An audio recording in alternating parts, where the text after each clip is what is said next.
Hello student, मैं रवि गौरव आप लोगों को अपने यूट्यूब चैनल पर स्वागत करता हूं।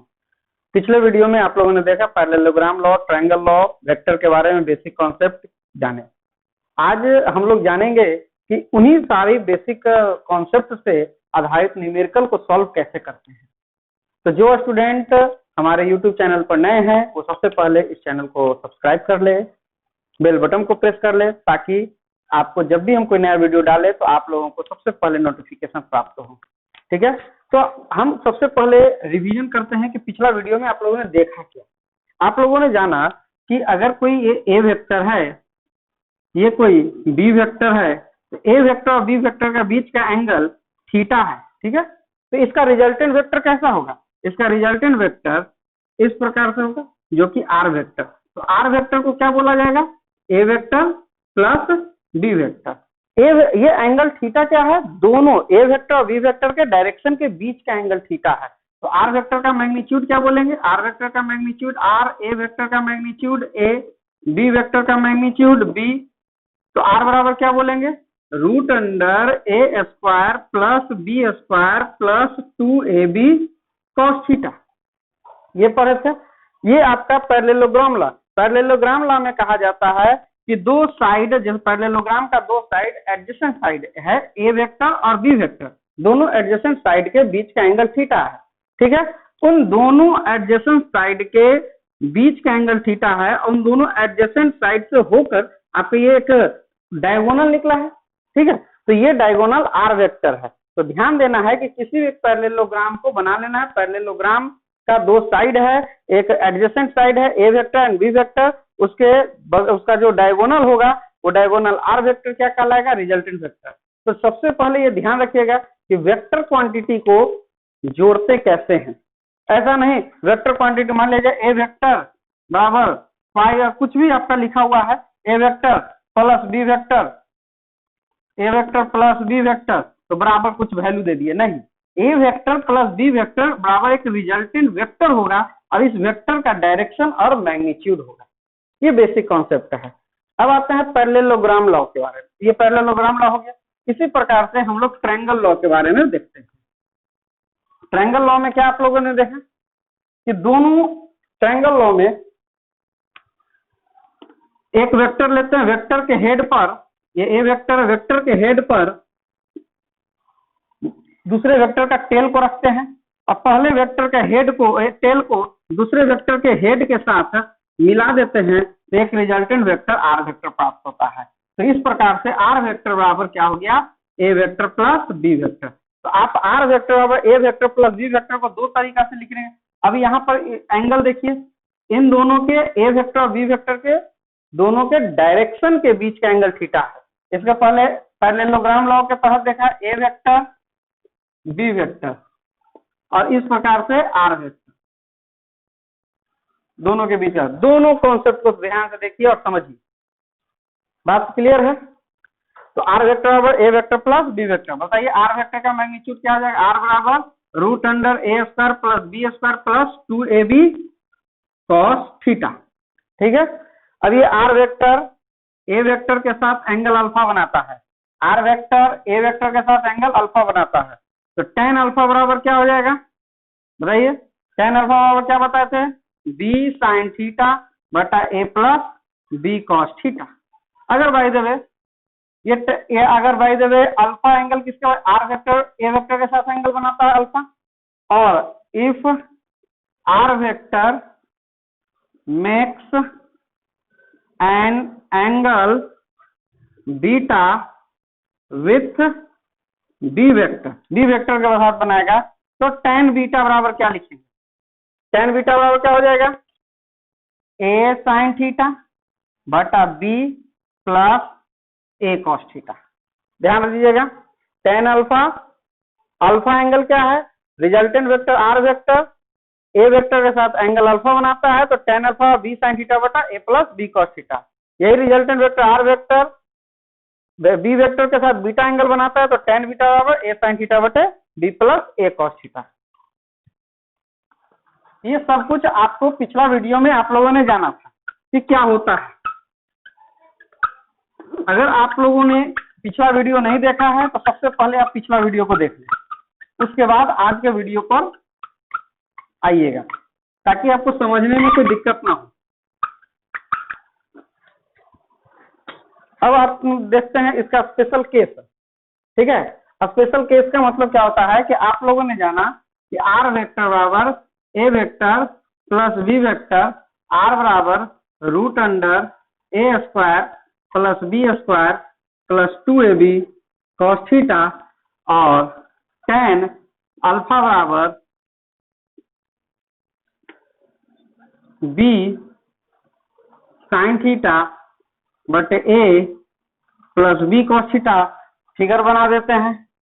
ये आपका ए वेक्टर, ये आपका बी वेक्टर, ये आपका आर वेक्टर, ये एंगल थीटा, ये एंगल अल्फा, यही था। अब इस पर देखिए केस क्या है, एंगल लेकर चलते हैं, ठीक है। केस फर्स्ट, थीटा बराबर देखिए चलिए 0 डिग्री, थीटा बराबर 0 डिग्री लेंगे तो बताइए cos 0 डिग्री बराबर क्या हो जाएगा 1, cos 0 डिग्री बराबर 1, तो आर बराबर हो जाएगा root under A square plus B square plus 2ab। इसको सॉल्व करेंगे तो क्या हो जाएगा root under A plus B का होल स्क्वायर, इसलिए आर बराबर ए प्लस बी। अब दो वेक्टर है ए वेक्टर और बी वेक्टर, थीटा 0, इसका मतलब क्या होगा कि दो वेक्टर पैरेलल डायरेक्शन में है। पैरेलल करने का मतलब एक ही डायरेक्शन में दोनों वेक्टर चल रहा है। दो वेक्टर एक ही डायरेक्शन में जा रहे हैं, दोनों वेक्टर पैरेलल है, तो उन दोनों वेक्टर का रिजल्टेंट क्या हो जाएगा आर बराबर A plus B. Just like आप इमेजिन कीजिएगा, आप स्टूडेंट हैं तो साइकिल तो जरूर चलाते होंगे। जब हवा के डायरेक्शन में साइकिल चलाते हैं तो आपका स्पीड बढ़ जाता है। समझिए कि आप साइकिल चला रहे हैं तो आपका वेलोसिटी वेक्टर हो गया ए वेक्टर, और आप ही को अगर सपोर्ट कर रहा है, जस्ट पीछे से हवा आपको दे रहा है, आपका हवा आ रहा है, जैसे कि आप जा रहे हैं पूरब से पश्चिम और हवाएं भी चल रही है पूरब से पश्चिम, ईस्ट टू वेस्ट, तो रिजल्टेंट आपका वेलोसिटी क्या हो जाएगा ए प्लस बी। अर्थात आप हवा का वेलोसिटी और आपके जो साइकिल चलाने का वेलोसिटी दोनों एक दूसरे के क्या है पैरेलल है। आप नाव चलाते हैं नदी में, तो नदी में नाव चलाएंगे, नदी में तो क्या होगा कि हवा का पानी का जो बहाव होगा और नाव का जो बहाव होगा, स्पीड होगा, वो दोनों क्या हो जाएगा, दोनों अगर एक ही डायरेक्शन में है तो जुड़ जाएगा, है ना। तो ये काम इसका देखते हैं प्रैक्टिकल अपना रियल लाइफ में कि इसका यूज क्या होता है। तो आप कह सकते हैं कि दो वेक्टर का मैक्सिमम वैल्यू, ध्यान दीजिएगा फॉर्मूला में क्या आता है cos थीटा। cos का सबसे मैक्सिमम वैल्यू क्या होता है 1, cos का सबसे मैक्सिमम वैल्यू 1 है, तो रिजल्टेंट वैल्यू आपका क्या हो जाएगा ए प्लस बी। अर्थात दो वेक्टर है A vector and B vector, उसका सबसे मैक्सिमम रिजल्टेंट वैल्यू क्या देगा ए प्लस बी। क्लियर है, इसको ध्यान में रखिएगा। सेकेंड पॉइंट क्या आता है थीटा बराबर 180 डिग्री, मिटा देते हैं।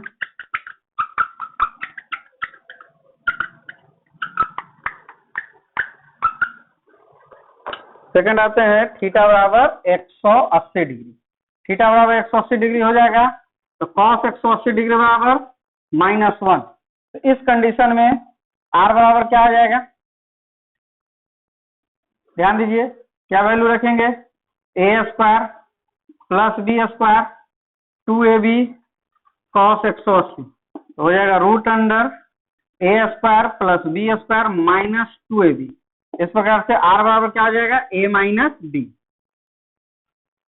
अब ये 180 डिग्री का मतलब क्या हुआ कि दो वेक्टर अगर एंटी पैरेलल है, मतलब एक पश्चिम जा रहा है ना, एक वेस्ट डायरेक्शन में जा रहा है, तो दूसरा वेक्टर ईस्ट डायरेक्शन, दोनों क्या हो गया, दोनों का डायरेक्शन अपोजिट हो गया। एक नॉर्थ डायरेक्शन में जा रहा है तो दूसरा क्या हो रहा है वेस्ट डायरेक्शन, आपका साउथ डायरेक्शन में जा रहा है, दोनों एक डायरेक्शन क्या हो गया एक दूसरे के अपोजिट होगा। तो दो वेक्टर दोनों एक दूसरे के अपोजिट होंगे तो दोनों के बीच का एंगल क्या हो जाएगा 180 डिग्री।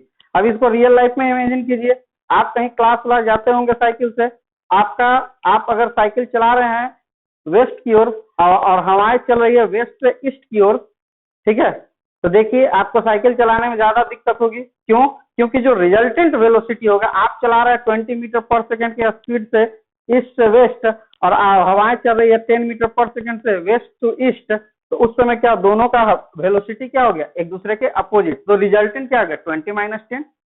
बात समझ रहे? तो इस चीज को देखिएगा कि किस प्रकार से वेक्टर का यूज होगा रिलेटिव वेलोसिटी के कॉन्सेप्ट में सॉल्व करने के क्वेश्चन को सॉल्व करने के लिए। तो रिजल्टेंट वेलोसिटी, अब ध्यान दीजिएगा, cos थीटा ट्रिग्नोमेट्रिकल फंक्शन है जिसका मैक्सिमम वैल्यू 1 होता है और मिनिमम वैल्यू -1 होता है। तो cos 0 पर 1, cos 180 पर -1। तो cos 0 पर रिजल्टेंट वैल्यू जो r का वैल्यू है वो मैक्सिमम मिला a प्लस बी और मिनिमम वैल्यू -1, इसका मिनिमम वैल्यू मिला a माइनस बी। इसका मतलब क्या हुआ कि दो vector a vector and b vector हैं, इसका मैक्सिमम रिजल्टेंट वैल्यू होगा a प्लस बी और मिनिमम रिजल्टेंट वैल्यू होगा a माइनस बी।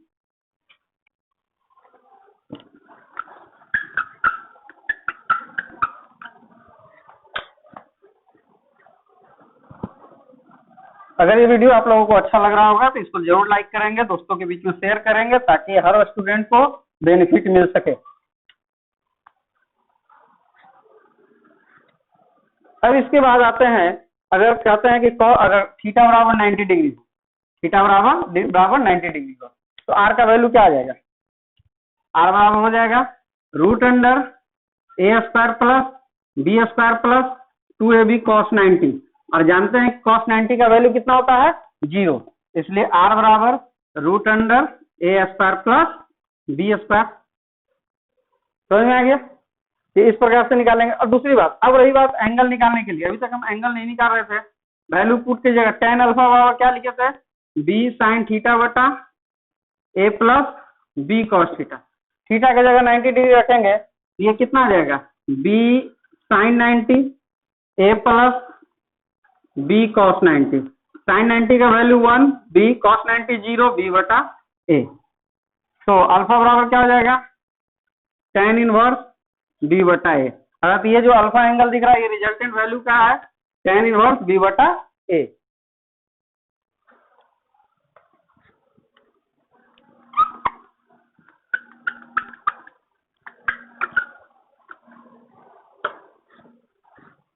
नेक्स्ट आते हैं इस पर स्पेशल केस में,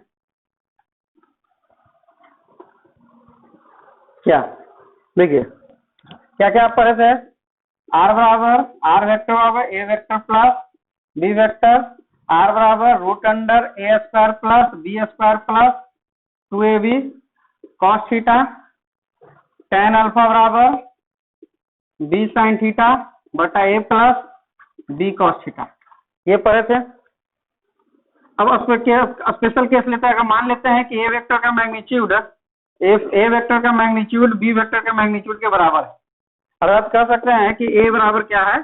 बी है, मैग्नीट्यूड बराबर है। मैग्नीट्यूड बराबर होने से क्या क्या हो सकता है? क्या देखिए, मैग्नीट्यूड बराबर कर लीजिए, ए वेक्टर बी वेक्टर का मैग्नीट्यूड बराबर हो जाएगा, तो यहाँ पर वैल्यू रख देंगे, क्या आएगा? √a² plus a² plus 2a² cos theta, 2a² plus 2a² cos theta, a² common हो जाएगा, 2a² कॉमन हो जाएगा तो आएगा 1 प्लस cos थीटा। तो r बराबर a बाहर √2 इंटू 1 प्लस cos थीटा। देखिए 1 plus cos theta, 1 plus cos theta की जगह पर क्या लिख सकते हैं? ध्यान से देखिएगा, आप पढ़े हैं cos 2 थीटा बराबर cos square theta minus sin square theta, ये मैथ में पढ़ते हैं। थोड़ा सा बेसिक कॉन्सेप्ट हम यहाँ पर सिखा दे रहे हैं कि cos 2 थीटा बराबर आप लोग पढ़ते हैं cos square theta minus sin square theta, इसी को थोड़ा सा अगर बढ़ाएंगे तो क्या हो जाएगा? 1 माइनस 2 sin स्क्वायर थीटा, या sin स्क्वायर थीटा को cos स्क्वायर थीटा में कन्वर्ट करेंगे तो 2 cos स्क्वायर थीटा माइनस 1 होगा। अब ये 2 थीटा है, अगर हम लिखते हैं cos थीटा बराबर, तो cos थीटा बराबर देखिए क्या हो जाएगा? 2 थीटा था तो यहाँ पर 2 थीटा, ध्यान दीजिएगा, ये एंगल क्या है? 2 थीटा, 2 थीटा, तो यहाँ पर क्या है? Theta theta. अगर एंगल लिखते हैं cos थीटा, तो cos थीटा लिखेंगे तो क्या हो जाएगा? cos स्क्वायर थीटा बटा 2 sin स्क्वायर थीटा बटा 2, 1 माइनस 2 sin स्क्वायर थीटा बटा 2 और 2 cos स्क्वायर थीटा बटा 2 माइनस 1। ठीक है, इस हिसाब से अगर देखा जाए आपका आ गया कंक्लूजन क्या है? cos थीटा बराबर 2 cos square theta by 2 minus 1, इसलिए 1 प्लस cos थीटा बराबर 2 cos स्क्वायर थीटा बाई 2। देखिए 1 प्लस कॉस थीटा बराबर क्या आ गया 2 cos स्क्वायर थीटा बाई 2। तो वहां पर रख देंगे, जैसे ही 1 प्लस कॉस थीटा के जगह पर ये रखेंगे तो कितना आ जाएगा 2 into 2 cos square theta by 2। इस प्रकार से आर बराबर आ जाएगा 2a cos थीटा बाई 2। ये फॉर्मूला हो गया, कुछ नहीं करना है। 2 cos स्क्वायर थीटा को यहाँ रख दीजिए, तो 2 इंटू 2 अंडर रूट से बाहर आया 2, ए ऑलरेडी बाहर है, और cos स्क्वायर थीटा बाई 2 तो आ गया cos थीटा बाई 2। तो कंक्लूजन समझिए, ये तो आपका डेरिवेशन हो गया, लेकिन आप लोग क्या कीजिएगा कि इस फॉर्मूला डेरिवेशन को बार बार निकालने की जरूरत नहीं है, ऑब्जेक्टिव क्वेश्चन फास्ट बनाना है। इसीलिए ये ध्यान रखना है कि जब दो वेक्टर का मैग्नीट्यूड आपस में बराबर होगा तो रिजल्टेंट वेक्टर क्या होगा। ठीक है, इसको हम मिटा दे रहे हैं और इसको समझिए कि रिजल्टेंट वेक्टर क्या होगा। जब दो वेक्टर का मैग्नीट्यूड आपस में बराबर है तो रिजल्टेंट वेक्टर का मैग्नीट्यूड आर बराबर होगा 2a cos थीटा बाई 2। ये फॉर्मूला याद रखना है। कैसे याद रखेंगे, दो वेक्टर जिसका मैग्नीट्यूड आपस में बराबर हो तो रिजल्टेंट वेक्टर आर बराबर 2a into cos theta by 2। अब इस हिसाब से केस बनाइए, स्पेशल केस क्या लेंगे, व्हेन थीटा बराबर 0 डिग्री। थीटा बराबर 0 डिग्री लिखेंगे तो देखिए 0 डिग्री कॉस 0/2 तो 0 हो गया, कॉस 0 का वैल्यू 1, तो आर बराबर क्या हो जाएगा 2a। फिर देखिए थीटा बराबर आप ले लीजिए 60 डिग्री, 0 डिग्री के बाद 60 डिग्री, तो यहाँ 60 रखेंगे तो 60/2 30, cos 30 का वैल्यू √3/2, तो 2 से 2 कट जाएगा तो आर बराबर क्या हो जाएगा √3a। फिर ले लीजिए थीटा बराबर 90 डिग्री, तो आर बराबर 90/2 45, cos 45 का वैल्यू क्या हो जाएगा 1/√2, 2a/√2 क्या आ जाएगा √2 इंटू a। थीटा बराबर 90 के जगह पर आप क्या ले लेंगे, इसके बाद 120 डिग्री, cos 120 डिग्री याद रखिएगा, cos 120 डिग्री माइनस 1/2 है ना, तो cos 120, लेकिन जैसे ही यहाँ 120 रखेंगे तो 120/2 कितना हो जाएगा 60। ठीक तो लिखे, यहाँ लिखेंगे 120 क्या हो जाएगा 60, cos 60 बराबर √3/2, cos 60 बराबर 1/2, तो 1/2 2 से 2 कट गया, तो आर बराबर क्या आ गया a। फिर ले लेते हैं थीटा बराबर 180 डिग्री, तो आर बराबर cos 180/2 90, cos 90 कितना हो जाएगा 0, आर बराबर कितना हो गया 0। तो ये इतने सारे वैल्यू का पहला क्या याद रखना है, ए वेक्टर और बी वेक्टर दो वेक्टर हैं, दोनों का मैग्नीट्यूड अगर बराबर है तो इसका रिजल्टेंट वेक्टर आर बराबर, रिजल्टेंट वेक्टर आर वेक्टर का मैग्नीट्यूड बराबर आएगा 2a cos थीटा बाई 2, जिसमें अगर थीटा 0 डिग्री हुआ तो रिजल्टेंट 2a, थीटा 60 डिग्री हुआ रिजल्टेंट √3a, थीटा 90 डिग्री हुआ रिजल्टेंट √2a, थीटा 120 डिग्री हुआ रिजल्टेंट a, थीटा 180 डिग्री हुआ तो रिजल्टेंट 0। इसके आगे क्या होगा कि जो रिजल्टेंट वेक्टर आया उसका डायरेक्शन क्या होगा, ये भी तो जानना है। रिजल्टेंट वेक्टर का डायरेक्शन क्या होगा, तो रिजल्टेंट वेक्टर का डायरेक्शन अगर पता करना है तो अल्फा निकालना होगा। अल्फा के लिए यहाँ वैल्यू रखेंगे, अल्फा के लिए यहाँ वैल्यू रखेंगे तो यहाँ देखिए तो क्या हो सकता है, ऐसा होता है बाइसेक्ट, ये जो रिजल्टेंट क्या होगा बाइसेक्ट करेगा। कैसे करता है ये देखिए, tan अल्फा बराबर क्या लिखे b sin थीटा, ए वेक्टर और बी वेक्टर का मैग्नीट्यूड बराबर है तो बराबर कीजिए, यहाँ a लिख देते हैं, ए साइन थीटा बटा a plus a cos theta, तो यहाँ पे a क्या आ जाएगा साइन थीटा बटा a 1 plus cos theta, sine theta की जगह पर लिखेंगे 2 sin theta by 2 into cos theta by 2, 1 plus cos theta की जगह पर अभी भी हम लोग लिखे थे 2 cos स्क्वायर थीटा बाई 2, 2 से 2 cancel, cos square theta by 2 cancel होगा, sin थीटा बटा 2 cos थीटा बाई 2 क्या आ जाएगा tan थीटा बाई 2, तो tan अल्फा बराबर tan थीटा बाई 2, इसलिए अल्फा बराबर थीटा बाई 2। क्लियर है, अल्फा का वैल्यू निकल गया थीटा बाई 2। इसका कंक्लूजन क्या निकला कि जब दो वेक्टर जिसका मैग्नीट्यूड आपस में बराबर होता है तो रिजल्टेंट वेक्टर का मैग्नीट्यूड होता है 2a cos थीटा बाई 2, तथा रिजल्टेंट वेक्टर जो होगा वो एंगल बाइसेक्टर होगा। ये रिजल्टेंट वेक्टर क्या हो जाएगा एंगल बाइसेक्टर, और थीटा को बाइसेक्ट करेगा। सोचिए 60 डिग्री होगा, एंगल क्या हुआ 60 डिग्री, और दोनों का मैग्नीट्यूड बराबर ए वेक्टर बी वेक्टर का, तो रिजल्टेंट वेक्टर क्या करेगा इसको बाइसेक्ट करके 30 हो जाएगा। 90 डिग्री होगा बाइसेक्ट करके 45 डिग्री, 120 डिग्री होगा बाइसेक्ट करके 60 डिग्री, है ना। तो इस प्रकार से रिजल्टेंट वेक्टर के बारे में आपको पता चल जाएगा। तो सबसे ज्यादा क्वेश्चन पूछा जाता है जो वेक्टर से रिलेटेड सवाल होते हैं इसी पर होते हैं। यहाँ वेक्टर का कॉन्सेप्ट इलेक्ट्रोस्टैट में भी सबसे ज्यादा यूज होगा। जहां जहां फिजिकल क्वांटिटी, ऐसे फिजिकल क्वांटिटी जो वेक्टर क्वांटिटी होते हैं, वहां पर आपको वेक्टर का कॉन्सेप्ट आएगा। तो वेक्टर का बेसिक कॉन्सेप्ट आपको ये समझना है, ये आपका वेक्टर का बेसिक कॉन्सेप्ट था, जिसे पिछला वीडियो में देखा वेक्टर का बेसिक कॉन्सेप्ट। आज का वीडियो है वेक्टर का बेसिक कॉन्सेप्ट है।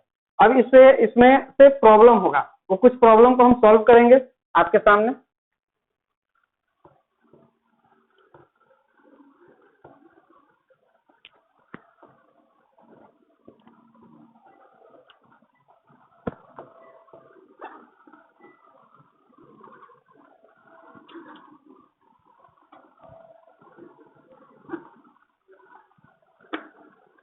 जो स्टूडेंट अभी तक मेरे चैनल को सब्सक्राइब नहीं किए हैं, वो जल्दी से जल्दी इस चैनल को सब्सक्राइब कर ले और बेल बटन प्रेस कर ले, ताकि जब भी हम कोई वीडियो अपलोड करेंगे उसका नोटिफिकेशन सबसे पहले आपके पास आएगा।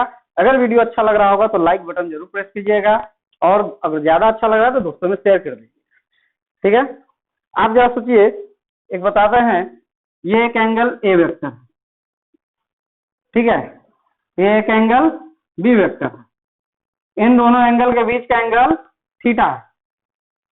अगर आपसे कहा जाए कि माइनस ए वेक्टर और बी वेक्टर, इन दोनों के बीच का एंगल कितना होगा? सॉरी, माइनस ए वेक्टर और बी वेक्टर के बीच का एंगल कितना होगा? तो कैसे करेंगे? ए वेक्टर का डायरेक्शन इधर था, माइनस ए वेक्टर का डायरेक्शन इधर है। देखिए ये थीटा है, माइनस ए वेक्टर और ये बी वेक्टर, एंगल पहले थे थीटा, ये कितना हो जाएगा? 180 माइनस थीटा। और बात क्या समझे? ए वेक्टर और बी वेक्टर के बीच का एंगल थीटा था, तो माइनस ए वेक्टर और बी वेक्टर के बीच का एंगल कितना हो जाएगा? 180 माइनस थीटा। ठीक है, इसी प्रकार से अगर आपसे कहा जाए कि बी माइनस बी वेक्टर और ए वेक्टर के बीच का एंगल क्या? माइनस बी वेक्टर, तो बी वेक्टर देखिए ऑरिजिन इस तरफ से जा रहा है, तो माइनस बी वेक्टर किधर की ओर होगा? माइनस बी वेक्टर इस डायरेक्शन में होगा, ये हो जाएगा माइनस बी वेक्टर। तो एंगल माइनस बी वेक्टर और ए वेक्टर के बीच का एंगल पूछा जा रहा है, तो ये दोनों के डायरेक्शन के बीच का, ए वेक्टर और बी वेक्टर के डायरेक्शन के बीच का एंगल थीटा था, तो माइनस बी वेक्टर और ए वेक्टर के डायरेक्शन के बीच का एंगल कितना हो गया? 180 माइनस थीटा। ठीक है, तो क्या समझ में आया कि ए वेक्टर और बी वेक्टर के बीच का एंगल थीटा है, तो इसमें से किसी भी एक का एंगल एक का साइन चेंज हो जाए और उसके बाद दो के बीच का एंगल पूछा जाए, तो एंगल क्या हो जाएगा आपका? 180 माइनस थीटा। अब कहा जाए कि माइनस ए वेक्टर और माइनस बी वेक्टर के बीच का एंगल कितना है, तो देखिए माइनस ए वेक्टर इधर है, माइनस बी वेक्टर इधर है, इन दोनों के बीच का एंगल पूछा जा रहा है, इन दोनों के बीच का एंगल, तो क्या हो गया? अपोजिट एंगल थीटा था, तो यहाँ भी क्या हो जाएगा? थीटा। तो 9th क्लास का सबसे बेसिक ज्योमेट्री के कॉन्सेप्ट से आपको एंगल पता चल रहा है।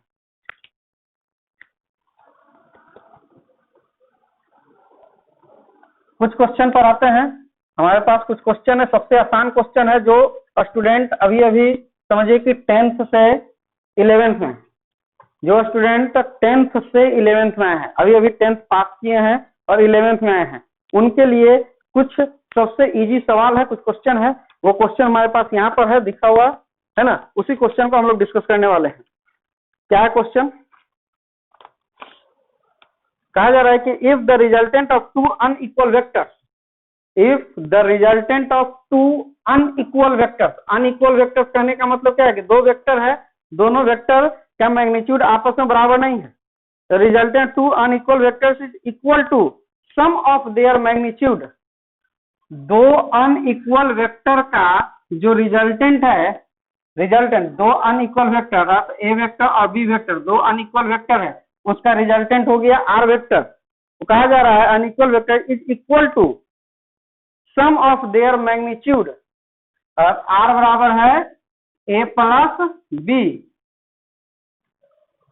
तो कहा जा रहा है the angle between vector is, अभी अभी बताए थे कि आर वेक्टर बराबर ए वेक्टर प्लस बी है, और रिजल्टेंट आ गया आर बराबर ए प्लस बी। इसका मतलब क्या हुआ कि ए वेक्टर और बी वेक्टर के बीच में कितना डिग्री का एंगल?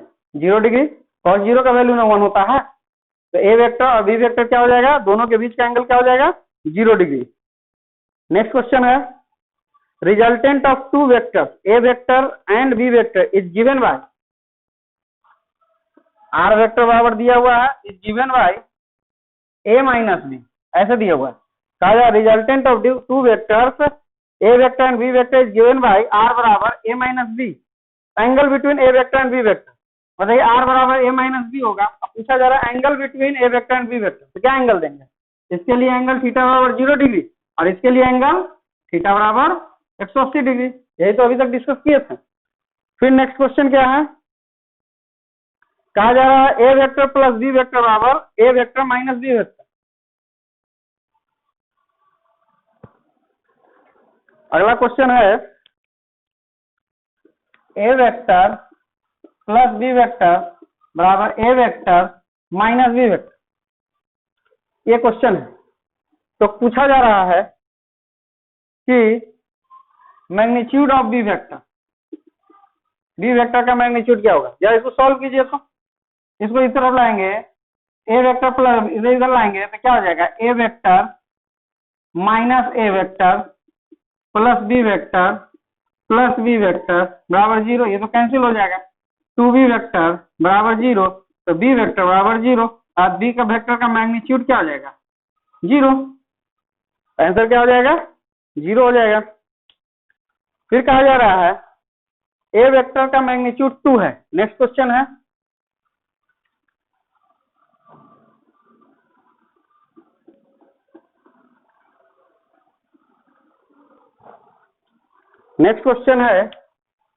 ए वेक्टर का मैग्नीट्यूड 2 है, ठीक है, और बी वेक्टर का मैग्नीट्यूड 4 है, और कहा जा रहा है कि एंगल बिटवीन देम 60 डिग्री, दोनों के बीच का एंगल कितना है?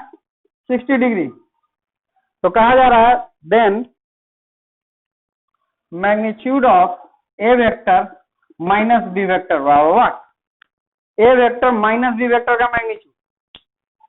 तो जरा सोचिए, A vector minus B vector कहा जा रहा है। आप खुद से सोचिए कि ये ए वेक्टर था, अगर ये बी वेक्टर है और दोनों के बीच का एंगल कितना है? 60 डिग्री। तो ये तो आप एक तरह से समझ सकते हैं ना कि आपको कहा जा रहा है A vector plus minus B vector, इसको यही समझेंगे ना, A vector plus minus B vector. तो माइनस बी वेक्टर समझिए किधर से आएगा?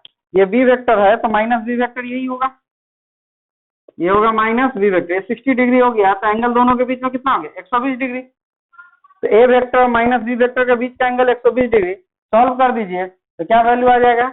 Root under A square plus B square plus 2ab cos 120 degree. A square, 2 का स्क्वायर कितना आ जाएगा? 4, 4 चक 16, 4 दूनी 8, 16 और कॉस 120 का वैल्यू -1/2 अभी भी लिखे थे, तो क्या आ जाएगा? 16 4 20 और -8 रूट 12 2 रूट 3 आंसर। समझ में आ गया किस प्रकार से सॉल्व करते हैं?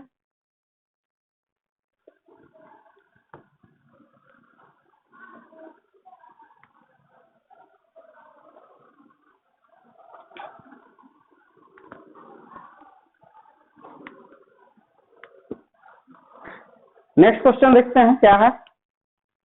नेक्स्ट क्वेश्चन कहा जा रहा है if resultant of A vector and B vector makes an angle alpha,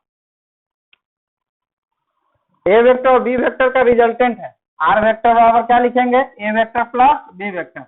A vector और बी वेक्टर का रिजल्टेंट कौन हो गया? R vector makes an angle alpha with A के साथ अल्फा एंगल बनाता है। ये A vector B vector resultant R vector, तो ए वेक्टर के साथ एंगल क्या बना रहा है? अल्फा।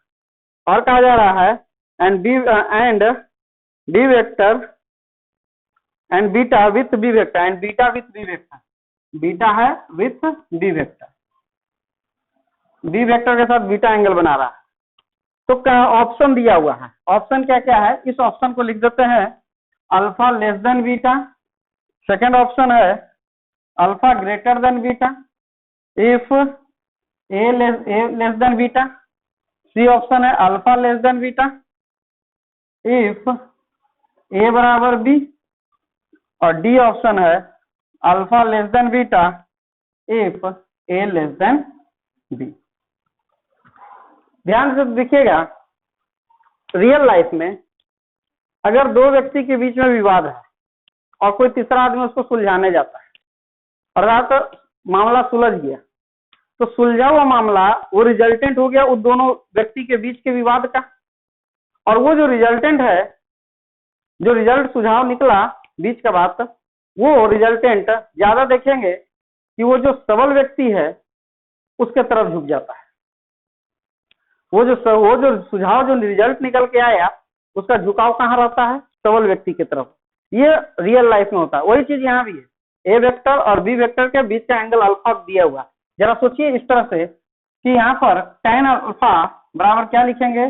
बी साइन थीटा बटा A plus B cos theta, और tan बीटा बराबर क्या लिखेंगे?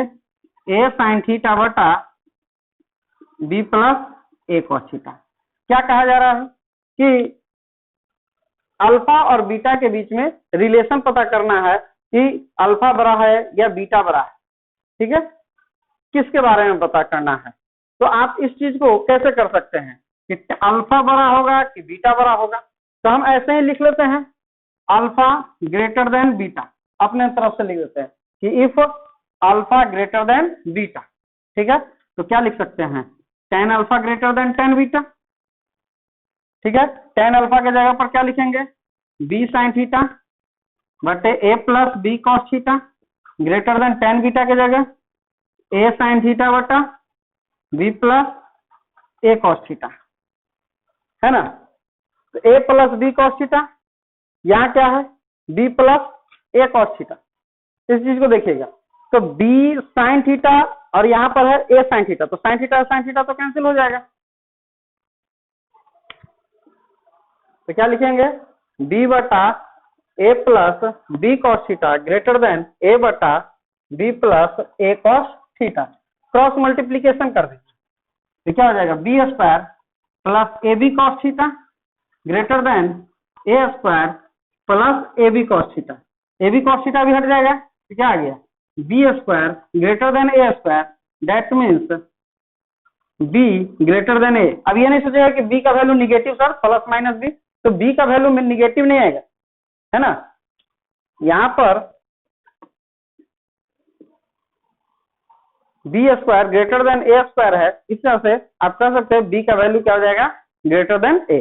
तो ध्यान से देखना है कि बी वेक्टर का मैग्नीट्यूड ए वेक्टर के मैग्नीट्यूड से अधिक है। कब? यहाँ देखिए alpha greater than beta consider किए थे और इस हिसाब से आया बी ग्रेटर देन 1। तो कौन सा ऑप्शन नजर आ रहा है? बी। अब सोचिए कि हम अल्फा ग्रेटर देन बी ही लेकर क्यों चले? हम देख रहे हैं कि अल्फा ऐसे ही अल्फा और बीटा के बीच में रिलेशन था, तो अल्फा ग्रेटर देन बीटा। अगर by the way alpha greater than beta पर आंसर नहीं आता तो बी आंसर ना होकर क्या हो जाता? डी आंसर होता। तो अब ये भी हम क्या बताएं कि दो व्यक्ति है, एक ए है और एक बी है। बी ताकतवर है, पावरफुल है, ए कमजोर है। तो जब इन दोनों के बीच का विवाद का जो रिजल्ट आएगा वो रिजल्ट किधर ज्यादा झुका रहेगा? पावरफुल पर्सन की तरफ। तो रिजल्ट जो आया उसका झुका कहाँ रहेगा? पावरफुल पर्सन की तरफ। इधर झुकाव ज्यादा रहेगा तो एंगल क्या हो गया? कम हो गया, और इसका एंगल ज्यादा हो गया। तो रियल लाइफ में भी देखेंगे कि सब कोई पावरफुल व्यक्ति को सपोर्ट करता है और जो कमजोर होते हैं उसको क्या करता है? अपोज करता है, उसके फेवर में बात नहीं होती। ठीक है, ये क्वेश्चन थी। नेक्स्ट क्वेश्चन पर आते हैं।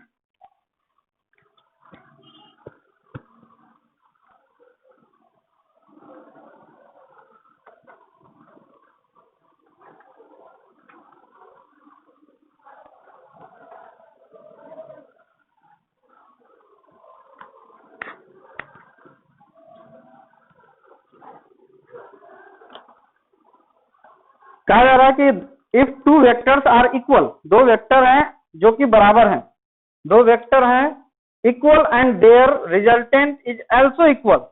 दो vector are equal and their resultant is also equal, मतलब कि आर वेक्टर बराबर ए, मैग्नीट्यूड की बात हो रही है, आर वेक्टर का मैग्नीट्यूड बराबर ए वेक्टर का मैग्नीट्यूड बराबर बी वेक्टर का मैग्नीट्यूड बराबर है।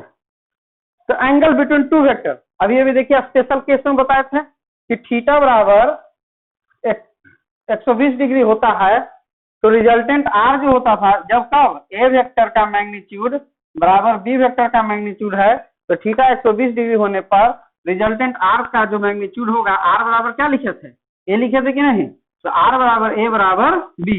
ये तो अभी भी स्पेशल केस में ही सॉल्व हो गया। हम ये पहले ही कह दिए कि ये जो क्वेश्चन है वो किन के लिए है, जो 10th पास करके अभी अभी 11th में आए हैं उनके लिए है, ठीक है, जो स्टूडेंट फ्रेशर है। नेक्स्ट क्या है, लास्ट क्वेश्चन है, two vectors are such that, मिटा देते हैं इसको पहले,